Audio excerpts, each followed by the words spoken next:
For me, the holidays, like the really big holidays, like Easter and Thanksgiving and Christmas, have always been just highlight memories in the life of my family. I can remember as a kid, my family would get together with another family every Easter.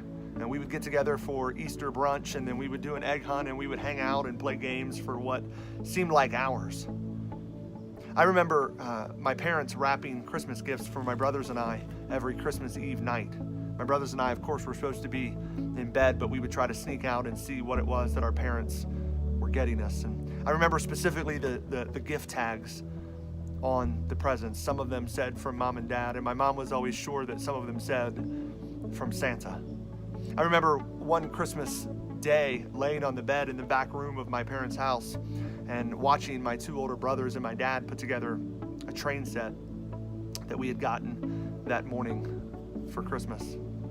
Thanksgivings were no different, and growing up in my house, Thanksgiving always meant a trip to an aunt's house or an uncle's house and stuffing ourselves with food. I can envision the long table of food that was just piled high with all sorts of different Thanksgiving treats. And I remember just stuffing ourselves with food, and I can remember it being in the backyard and playing basketball or football with the cousins and just spending hours on end together with family. All of these experiences are just etched into my memory, and if I'm honest, it's really easy to keep these at the forefront of my memory because they're the good memories, right? But what about the moments of life where thankfulness isn't the first and the natural response? As I roll into what's about to be the fifth Thanksgiving without my father, I can sometimes, if I'm honest, I can sometimes start to feel not so thankful. The holidays are just different now. I no longer have the opportunity to sit across the table and laugh about a joke with my dad. I no longer have the opportunity to sneak off to the back room and to look at his gun collection. I don't have the opportunity to head out to the barn and to just talk about whatever comes to mind. We still get together with family, but things are different now.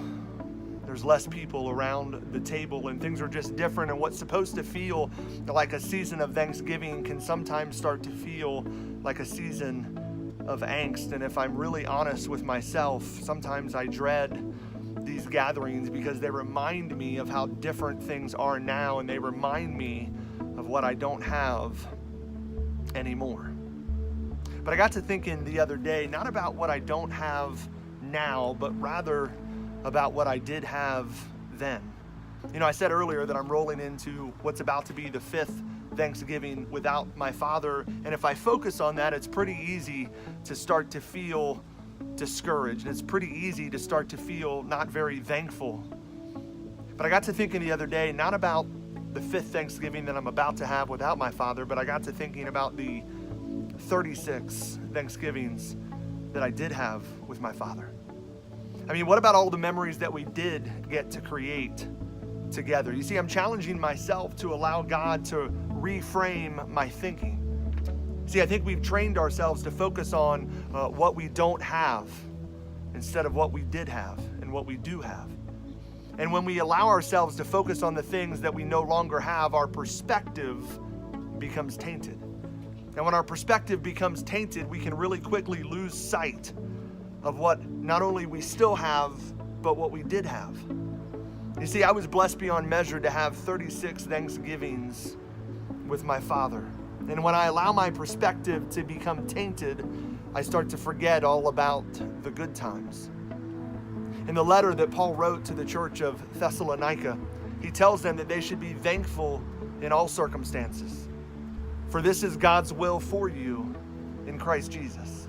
See, that concept, if you think about it, makes zero sense in our minds, because in our minds, we're supposed to be thankful for what we have right now. And if I can pick it up and I can touch it, then I can be thankful for it. But here's the thing, all of the stuff that we're so thankful for right now, all of the stuff that we're so thankful for right now is going to pass away. All of the stuff that you have is going to turn to rust, and all of the people that you love so much are eventually going to die.